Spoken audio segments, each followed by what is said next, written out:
All right, here's a good question. So it says country has a growth rate of 4.9%. So I can convert that into a decimal, and I'll be putting that in for K.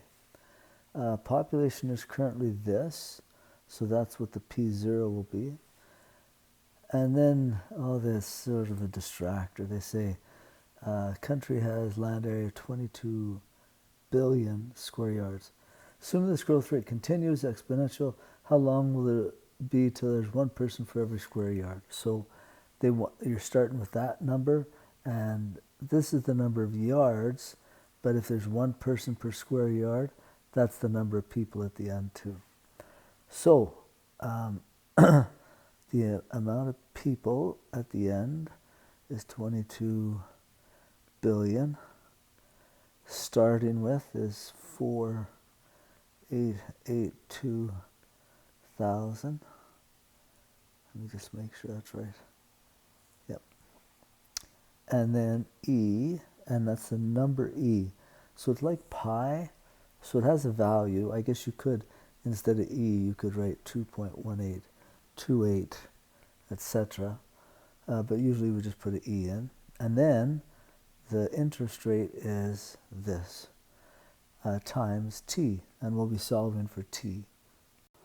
Okay, so to solve for t, what I first will need to do is isolate this base of e that is raised to this exponent.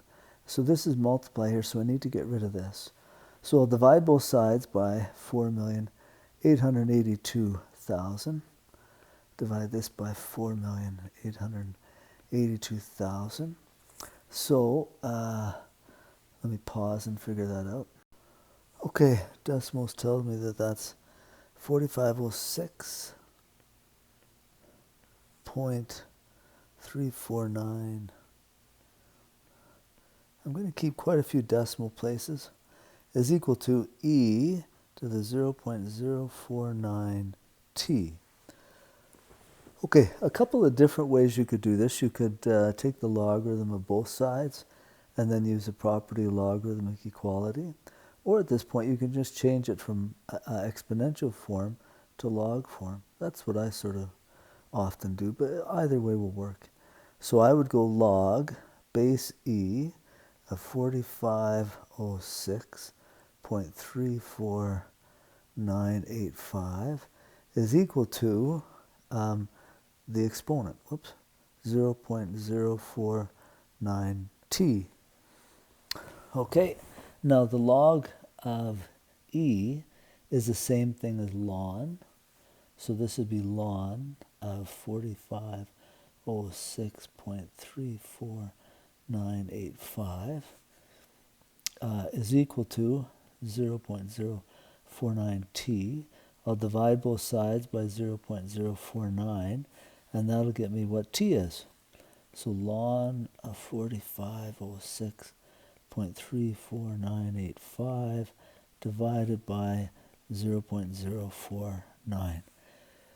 Okay, so let's bring decimals out and figure that out. So ln functions, is it under miscellaneous? Ln, right there. Ln, so ln is the same as log base e of 4506.34985 bracket divided by 0.49. There. So the time will be equal to 171.7, call it, time 171.7, whatever they're talking about in the question. Could be years, or what do they say? Oh, per year, so that'll happen in 172. Do they want you round to the nearest year? Nearest integer, so 172 years. Okay, hopefully that helps you with that one.